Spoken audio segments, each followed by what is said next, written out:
Allahumma salli ala Sayyidina Muhammad wa ala alihi wa sahbihi wa barik wa sallim. Bismillahirrahmanirrahim.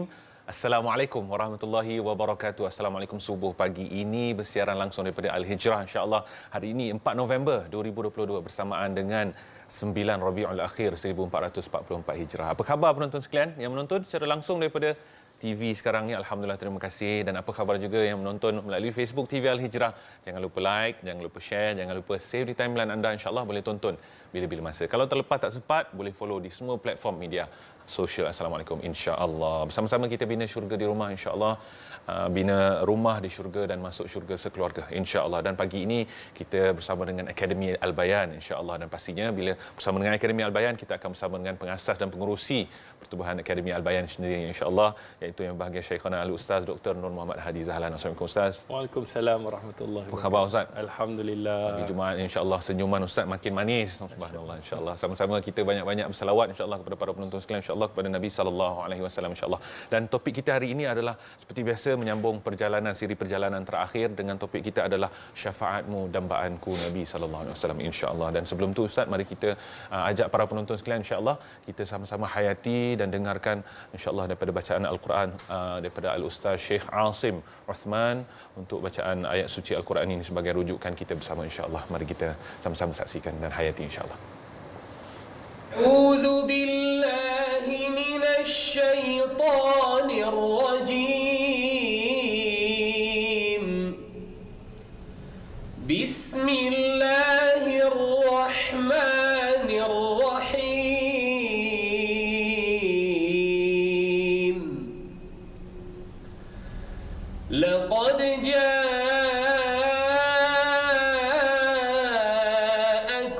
rasulun min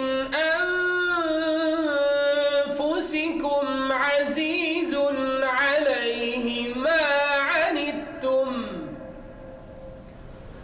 azizun 'alaihi ma 'anittum harisun 'alaikum bil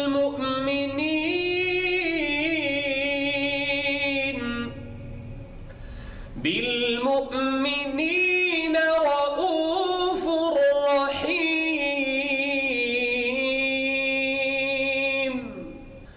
Sadaqallahul azim.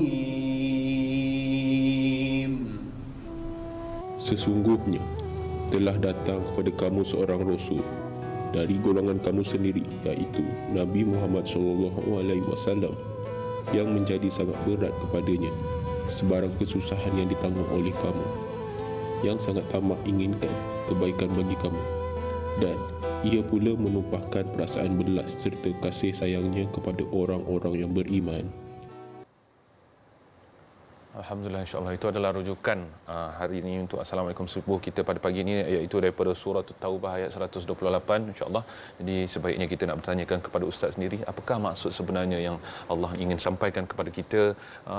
Telah datang seorang nabi yang harisun alaikum bil mu'minin, azizun alaikum dan sebagainya, masya-Allah. Tafadhal ustaz. Bismillahirrahmanirrahim. Alhamdulillahirabbil alamin, wassalatu wassalam ala asyrafil anbiya'i wal mursalin wa ala alihi wa ashabihi wa man tabi'ahum bi ihsanin ila yaumiddin. Amma ba'd. Alhamdulillah, pertamanya kita memanjatkan segala puji dan syukur kerana Allah berikan kepada kita kesempatan, ruang untuk sama-sama kita kembali kepada Allah, menginsafi segala apa yang telah kita lakukan, kita muhasabah diri kita, maka semoga Allah menerima setiap amalan yang kita kerjakan, insya-Allah. Jadi terima kasih pada Naufal, kepada sahabat-sahabat sama ada di TV Al-Hijrah ataupun yang menonton TV Al-Hijrah, semoga Allah merahmati dan meredai kita, insya-Allah. Insya-Allah. Jadi di dalam surah At-Taubah ayat 128, yang mana Allah Subhanahu wa taala memberitahu dan menjelaskan bahawa peranan baginda Nabi sallallahu alaihi wasallam dan sifat kehebatan baginda kita Nabi sallallahu alaihi wasallam yang kita hari ini sanjung, yang kita cinta, yang kita sayang. Maka dalam ayat ini, maka kata para alim ulama seperti mana di dalam tafsir Munir, iaitu ada beberapa perkara yang dijelaskan di dalam ayat ini. Yang pertama, Allah Subhanahu wa taala menyebut bahawa sesungguhnya Nabi sallallahu alaihi wasallam yang kita sayang ini, kata Allah Subhanahu wa taala, laqad ja'akum rasulun min anfusikum. Itu nombor satu. Sesungguhnya telah datang kepada kamu seorang rasul daripada golongan kamu sendiri. Kita faham bahawa Nabi sallallahu alaihi wasallam antara 4 nabi yang diutuskan, dibangkitkan dalam golongan bangsa Arab. Jadi setiap kaum itu ada nabi-nabi yang telah dibangkitkan. Maka penutup bagi sekalian nabi, iaitu Nabi Muhammad sallallahu alaihi wasallam, daripada min anfusikum, kata Allah, daripada bangsa Arab itu sendiri. Yang mana mereka ini yang akan membantu, yang akan menyokong, yang akan menyebarkan apa yang dibawa oleh baginda Nabi sallallahu alaihi wasallam. Itu yang pertama. Kemudian yang kedua, yang mana Allah Subhanahu wa taala menekankan azizun alaihi ma anittum, iaitu apa sahaja kesusahan yang kamu hadapi yang tidak kamu inginkan di dunia dan di akhirat. Maka hal ini kerana Nabi sallallahu alaihi wasallam, kata para alim ulama, daripada kalangan mereka ini baginda sentiasa berasa sedih dengan kesedihan mereka dan merasa gembira dengan kegembiraan mereka. Nabi sallallahu alaihi wasallam, sayangnya Nabi kepada kita ini, Nabi akan merasa sedih apabila melihat umatnya dalam keadaan lalai. Dalam keadaan hidup dalam keadaan tidak mendapat hidayah Allah Subhanahu wa taala. Dan Nabi gembira apabila melihat para sahabat radhiyallahu anhum ajma'in berjaya. Kemudian Nabi sallallahu alaihi wasallam melihat apa yang dilakukan oleh sahabat-sahabat Nabi sallallahu alaihi wasallam, dengan kejayaan itu menggambarkan kegembiraan juga baginda Nabi sallallahu alaihi wasallam. Kemudian Allah Subhanahu wa taala menyebut ni di dalam tafsir, kata para alim ulama, harisun alaikum. Maksudnya adalah sangat menginginkan menyampaikan hidayah kepada kalian dan menyampaikan segala kebaikan kepada kalian, kita ini di dunia dan juga di akhirat. Sebab tu Nabi sallallahu alaihi wasallam harisun alaikum ni, maknanya kata para alim ulama, Nabi sallallahu alaihi wasallam bersusah payah, Nabi sallallahu alaihi wasallam berusaha untuk menyampaikan risalah Allah. Sebab tu Nabi sallallahu alaihi wasallam ketika mana Nabi pergi ke pasar-pasar, Nabi berdakwah. Antara di dalam riwayat Nabi sallallahu alaihi wasallam pergi ke Zilmajas, satu tempat di Mekah, satu pasar. Kemudian Nabi seru, ya ayuhan nas, kata Nabi, wahai manusia, qulu la ilaha illallah wa antum tuflihu, sebutlah tiada Tuhan yang disembah melainkan Allah, kamu akan berjaya. Ini dakwah Nabi. Tapi dalam keadaan Nabi berdakwah, di belakang baginda Nabi sallallahu alaihi wasallam ada Abu Talib. Yang mana dia meminta kepada Nabi, Abu Lahab. Kan? Dia meminta kepada Nabi sallallahu alaihi wasallam supaya berhenti daripada berdakwah di jalan Allah Subhanahu wa taala. Jadi inilah yang dilakukan oleh baginda Nabi sallallahu alaihi wasallam. Dan yang kelima, yang keempat kata para alim ulama, dan juga yang kelima, bil mu'minina raufur rahim, iaitu baginda amat belas kasihan, sangat sayang terhadap mukmin. Dan kalimah rauf itu adalah, kata para alim ulama, seseorang yang faham apa yang dilalui oleh orang lain. Maknanya Nabi sallallahu alaihi wasallam, kalau kita lihat pengakhiran baginda Nabi sallallahu alaihi wasallam juga di dalam khutbatul wada, bagaimana Nabi sallallahu alaihi wasallam menyeru manusia untuk kembali kepada Allah. Dan Nabi nak, ketika mana Nabi nampak hebatnya ganjaran yang disediakan oleh Allah Subhanahu wa taala di sana nanti, maka Nabi mahukan kita juga untuk masuk ke dalam syurga Allah. Dan Nabi nampak apa yang dilalui di dalam neraka nanti, maka Nabi pesan supaya kita tidak termasuk dalam golongan orang-orang yang rugi. Itulah yang dimaksudkan di dalam ayat tadi. Subhanallah, beruntungnya, masya-Allah. Saya bila dengar tadabbur tu, Ustaz, masya-Allah, rasa beruntungnya kita sebagai umat Muhammad sallallahu alaihi wasallam yang sentiasa fikirkan umatnya dulu. Hatta sehingga Nabi sendiri wafat sendiri pun itu yang sebut ummati Ustaz, masya-Allah, subhanallah. Ustaz, satu hadis daripada Abu Hurairah radhiyallahu anhu, hadis sahih, yang Nabi sendiri mengatakan, ana sayyidu waladi adam yaumil qiyamah wa awwalu man yanshaqqu anhu al-qabru wa awwalu syafi'in wa awwalu musyaffa'in. Aku ni ketua pemimpin kepada anak-anak Adam pada hari kiamat, yang pertama dibangkitkan, dan aku yang pertama memberi syafaat, dan yang diizinkan untuk memberi syafaat, masya-Allah. Tetapi ramai mungkin yang tak tahu, mungkin saya sendiri perlukan penjelasan lebih.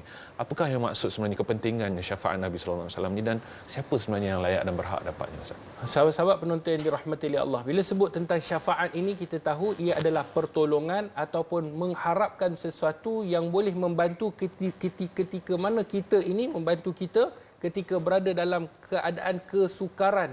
Sebab sebelum daripada ini kita bincangkan tentang bagaimana keadaan padang mahsyar dan bagaimana amalan kita akan ditimbang oleh Allah Subhanahu wa taala di padang mahsyar nanti, dan bagaimana kesengsaraan di sana nanti. Pada waktu itu kita mohon kepada Allah untuk Allah berikan kepada kita perlindungan. Antara perkara yang diberikan kelebihan kepada Nabi sallallahu alaihi wasallam adalah syafaat. Subhanallah. Maka sebab itu beruntungnya umat Muhammad ini kerana pada baginda Rasulullah adalah syafaat, seperti mana di dalam hadis yang dibacakan oleh Naufal tadi, hadis yang dikeluarkan oleh Imamul Muslim. Nabi akan memberikan syafaat dan dibenarkan untuk memberikan kepada umatnya syafaat. Maka untung kita. Di dalam sebuah hadis yang panjang, hadis yang dikeluarkan oleh Imamul Bukhari di dalam sahihnya, bagaimana manusia ini akan berjumpa dengan Nabi Adam, minta supaya diberikan syafaat. Maka kata Nabi Adam, nafsi nafsi, diriku diriku. Allah. Pergi pula jumpa kepada Nabi Nuh, minta kepada Nabi Nuh syafaat. Maka Nabi Nuh sebut, nafsi nafsi, diriku diriku.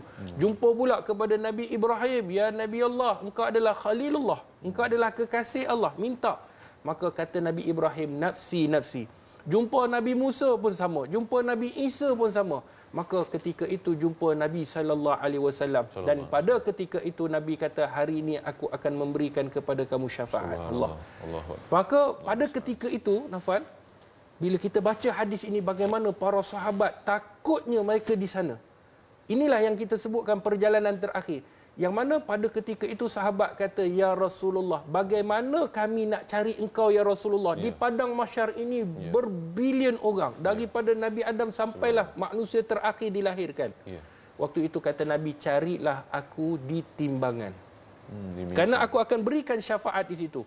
Pada waktu itu sahabat takut. Sahabat tanya lagi, ya Rasulullah, kalau kami tak jumpa engkau di timbangan, maka kata Nabi sallallahu alaihi wasallam dalam hadis Bukhari, carilah aku di titian sirat. Karena aku akan berikan syafaat di sana. Karena orang yang lalu di titian sirat ni, kebanyakan mereka akan jatuh. Dan di situlah Nabi sallallahu alaihi wasallam akan memberikan syafaat kepada mereka yang layak untuk menerima syafaat. Sahabat tanya lagi, ya Rasulullah, kalau aku tak jumpa engkau di titian sirat, maka kata Nabi, carilah aku di telaga Kautsar.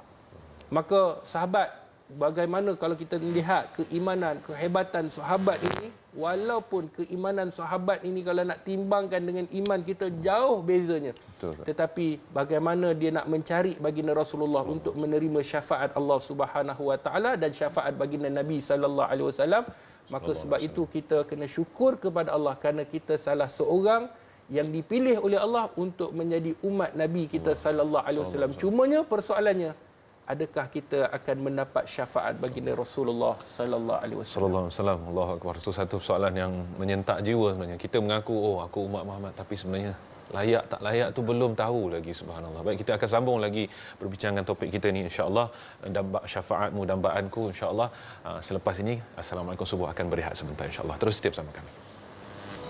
Allahumma salli ala Sayyidina Muhammad wa ala alihi wa sahbihi wa barik wasallim. Alhamdulillah, kembali semula kita di Assalamualaikum Subuh. Topik kita hari ini adalah perjalanan terakhir syafaatmu dambaanku, iaitu Nabi sallallahu alaihi wasallam insya-Allah. Dan masih lagi bersama dengan panel kita, pengurusi Pertubuhan Akademi Al-Bayan yang bahagia Syekhana Al-Ustaz Dr. Nur Muhammad Hadi Zahalan insya-Allah. Ustaz, tadi Ustaz bagi satu soalan yang menyentak kita semua, Ustaz.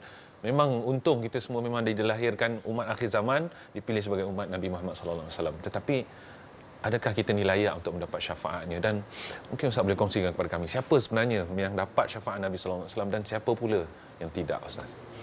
Sahabat-sahabat penonton yang dirahmati oleh Allah Subhanahu wa taala, bila kita sebut siapa yang akan mendapat syafaat baginda Nabi sallallahu alaihi wasallam, maka soalan ini ustaz nak bawa ke akhir.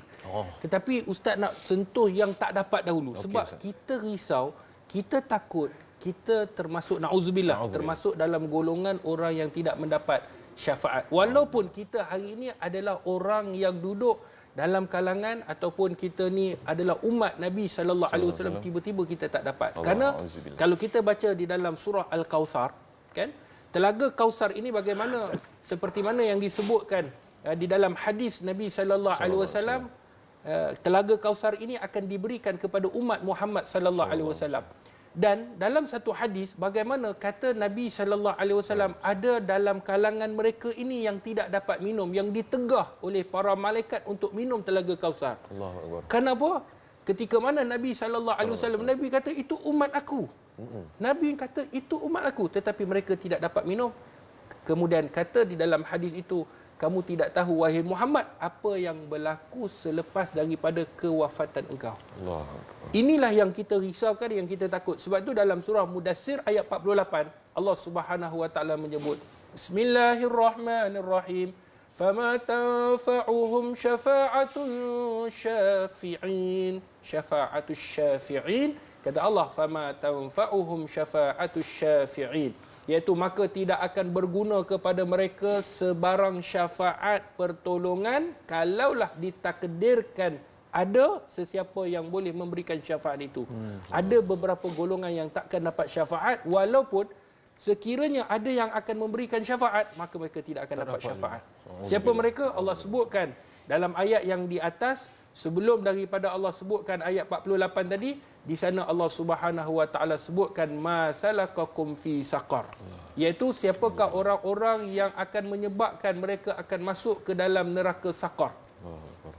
Maka antaranya yang 4, qalu lam nakum minal musallin wa lam nakun nut'imul miskin wa kunna nakhudu ma'al khaidin wa kunna kazzibu biyaumiddin.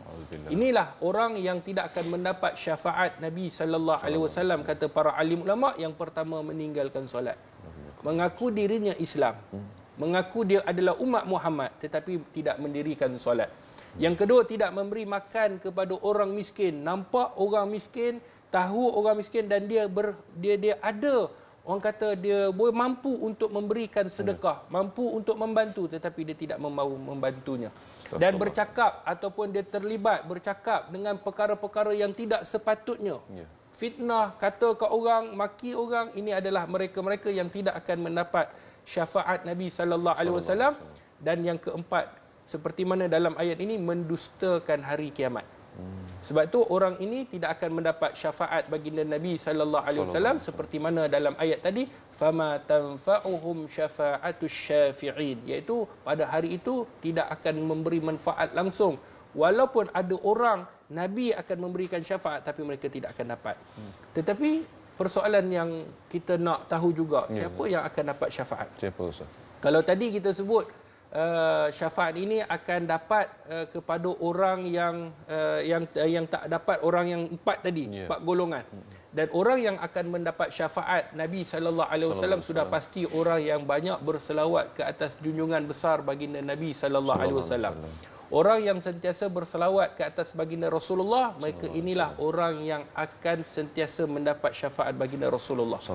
Kemudian yang kedua, kata para alim ulama, orang yang akan mendapat syafaat juga di sana nanti, bukan saja syafaat pada Nabi, tetapi juga orang yang membaca Al-Quranul Karim. Seperti mana dalam hadis yang dikeluarkan oleh Imamul Muslim, iqra'ul Quran fa innahu ya'ti yaumal qiyamah syafi'an li ashabihi. Maka kata Nabi, bacalah Al-Quran kerana sesungguhnya ia akan datang pada hari kiamat sebagai syafaat kepada para pembaca. Maka hari ini hari Jumaat, perbanyakkan baca Al-Quran. Perbanyakkan selawat Nabi sallallahu alaihi wasallam. Yang ketiga, kita berpuasa.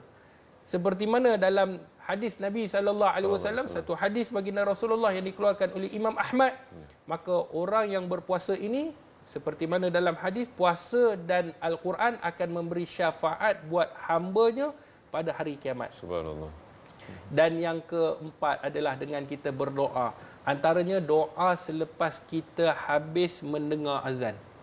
Apabila kita mendengar azan, kan, dan kita menjawab seperti mana apa yang disebutkan oleh Tok Bilal, kemudian kita doa dengan doa khusus yang diajarkan oleh Nabi sallallahu alaihi wasallam, maka dalam hadis itu Nabi kata mereka ini akan mendapat syafaatku. Subhanallah. Maka sebab itu orang yang akan mendapat syafaat adalah orang yang sentiasa mengingati baginda Nabi sallallahu alaihi wasallam. Sallallahu alaihi wasallam, insya-Allah. Moga kita tergolong daripada mereka semua, insya-Allah, dan jauh daripada 4 golongan tadi. Iyazubillah. Baik, insya-Allah itulah dia perbincangan kita, Ustaz, insya-Allah. Untuk perjalanan terakhir, dambaan kami adalah syafaat-Mu Nabi sallallahu alaihi wasallam. Baik, Ustaz.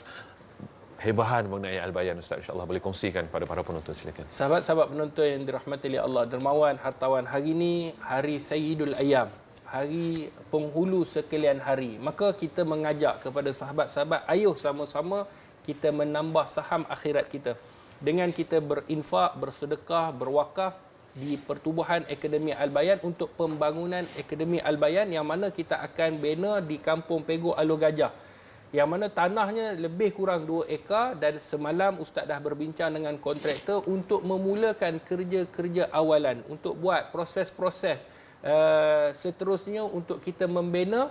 Dan insya-Allah kutipan sekarang ini kita ada 4 juta dan masih kita orang kata mohon 6 juta lagi yang berbaki untuk fasa yang pertama. Maka inilah peluang kita untuk melahirkan tahfiz ataupun anak-anak mualaf yang boleh akhirnya mereka boleh keluar menjadi dai mualaf untuk membantu, untuk menerangkan kepada mereka yang bukan Islam, untuk mengajarkan, dan kalau diizinkan oleh Allah Subhanahu Wa Taala, mereka boleh mengajak supaya memeluk agama Allah Subhanahu Wa Taala. Ganjaran yang cukup banyak.